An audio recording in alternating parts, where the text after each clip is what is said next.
Olá, turma, tudo bem?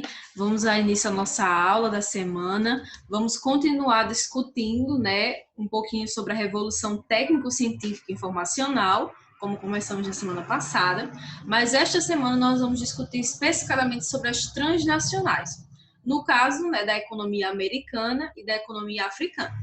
A gente já pontuou alguma coisa de maneira geral na aula passada, né? Vocês sabem que todas essas marcas aí que estão no slide, né? Marcas que a gente utiliza, coisas diárias e cotidianas como Colgate, por exemplo, Bic, Corona, várias outras marcas, né? Marcas de carros, né? Dos carros que a população usa, Oral-B, Oreo, Pepsi, Subway, várias marcas de produtos que a gente consome no nosso dia a dia, né? Que a sociedade consome, são marcas de empresas transnacionais, tá? Mas o que é uma empresa transnacional? É uma entidade autônoma, né, fixa, né, que fixa suas estratégias e sua organização na produção de bens, né, de bases, né, de produtos internacionais e tem um vínculo direto com as fronteiras nacionais dos países por onde ela vai se instalar, sendo acusadas às vezes, né, de não estarem vinculadas ao país, porque aquilo que elas lucram, né, geralmente não fica no país, vai para o seu país de origem, né, o país onde está a sede da empresa. Esse termo deveria estar sendo substituído gradualmente, né, já que as transnacionais elas têm que se adaptar, né, à economia e às mudanças da economia. Ah, acabei esquecendo. Acompanhe, por favor, no módulo a partir da página 28, tá? Página 28. Olha só. Aí na página 28, vocês têm algumas características gerais, inclusive tem aí exemplos clássicos de empresas transnacionais, como a McDonald's, né? E a fabricadora de carros britânica, né? Que tem uma grande organização econômica, né, e política em algumas situações. Mas eu queria dizer o seguinte: no segundo parágrafo, gostaria que vocês me acompanhassem, por favor. Essas empresas são denominadas genericamente de corporações multinacionais ou empresas transnacionais. Embora sejam termos sinônimos, tá? Mas alguns economistas optam pelo segundo termo, que é o termo transnacionais, tá? Por expressar melhor a origem nacional dessas empresas e a sua atuação, né, que transpõe as fronteiras da sua própria localidade, né? Então usa esse termo transnacionais pelo o avanço, né, que essas empresas têm de extrapolar os limites das suas fronteiras, tá?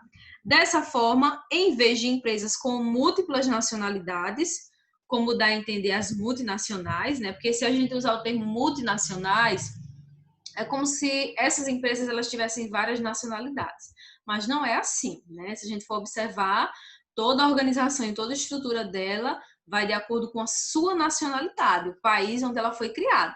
Mas aí ela se instala nos outros países, produz, né, com a mão de obra local, com a matéria-prima, mas toda a organização dela visa, né, em função do seu desenvolvimento e do desenvolvimento do seu país de origem.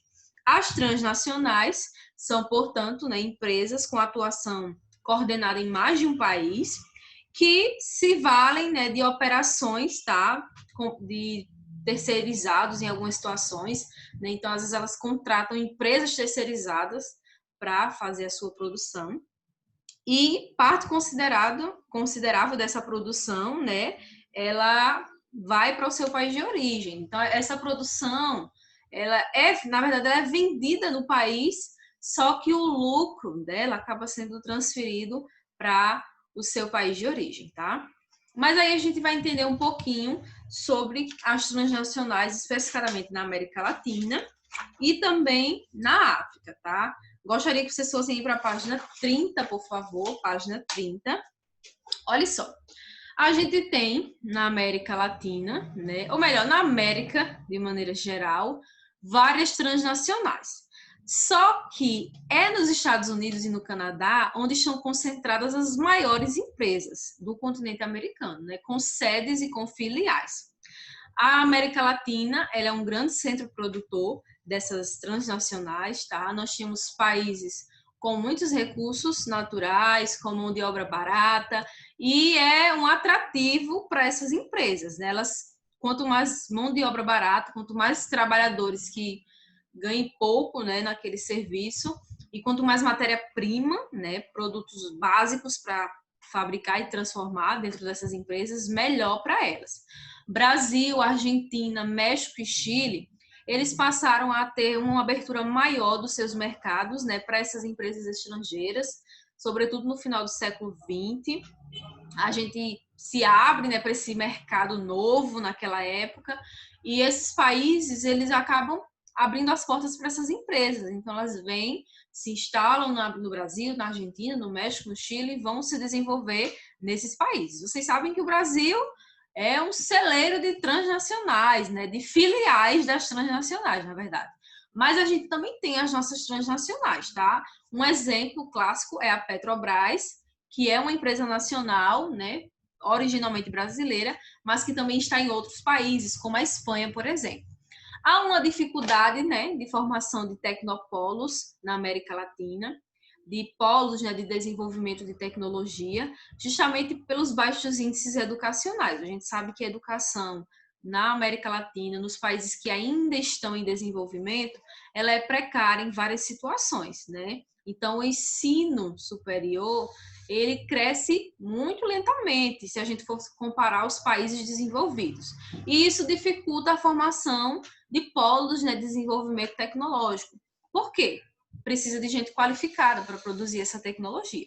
Então, nós podemos dizer que, em termos de América, nós da América Latina estamos na periferia da produção científica, diferente dos Estados Unidos e do Canadá, que já estão em outro patamar em termos de produção, tá? Essa foto, né, da plataforma da Petrobras em Tenerife, na Espanha. Então, é uma empresa transnacional, está na Espanha, está em outros locais também. Agora vamos entender um pouquinho sobre as características das transnacionais na África, tá? Essa discussão já está aí na página 32 e página 33 do seu módulo. Olha só.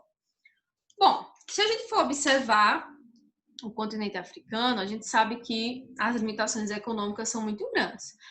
O continente africano, pode-se dizer que ele foi a última fronteira do capitalismo global, né? Então, a atuação, né, dessas empresas, ela se dá em menor intensidade na África e tem maior também densidade de investimentos. Então, há investimentos no continente africano, mas eles são muito poucos. Se a gente for comparar a economia da União Europeia, por exemplo, né, dos Estados Unidos, por exemplo. A riqueza em matéria-prima é um destaque para a África e a mão de obra barata. Então, assim, de certa forma é um atrativo. Se a empresa tiver, por parte do governo, né, uma ajuda, um incentivo fiscal, ela acaba se instalando. Por quê? Tem matéria-prima, muita rica matéria-prima, e também tem mão de obra baratíssima no continente africano. O potencial de consumo, ele é baixo, se a gente for comparar o resto do mundo. Então, assim, as pessoas, elas no geral não têm as mesmas condições de comprar esses produtos que como as pessoas que moram em outros locais, mas há um crescimento, né, dessa demanda. Há um crescimento de 51% na economia de 11 países na África subsaariana entre 2005 e 2015, tá? Mas mesmo assim ainda apresenta vários déficits frequentes nas balanças comerciais. Mas eu queria dizer o seguinte, gente. Apesar do continente africano ter essas limitações, a gente tem que considerar que ele está em crescimento, sim. Nos últimos anos, nas últimas décadas, na verdade, o crescimento ele foi contínuo, tá? É importante deixar cá isso para vocês. Na próxima semana, a gente vai discutir um pouco mais sobre essas questões ligadas, né, à organização internacional, mas não especificadamente na economia. A gente vai discutir um pouquinho sobre a geopolítica, tá? Vocês vão entender o que é esse conceito. Essa semana eu quero que vocês respondam a atividade da página 34, questões de 1 a 7, e vai enviar pelo Classroom na atividade que vai estar postada lá à tarde. Página 34, enviar pelo Classroom. Até a próxima semana. Qualquer dúvida, entre em contato. Fiquem com Deus e tchau, tchau.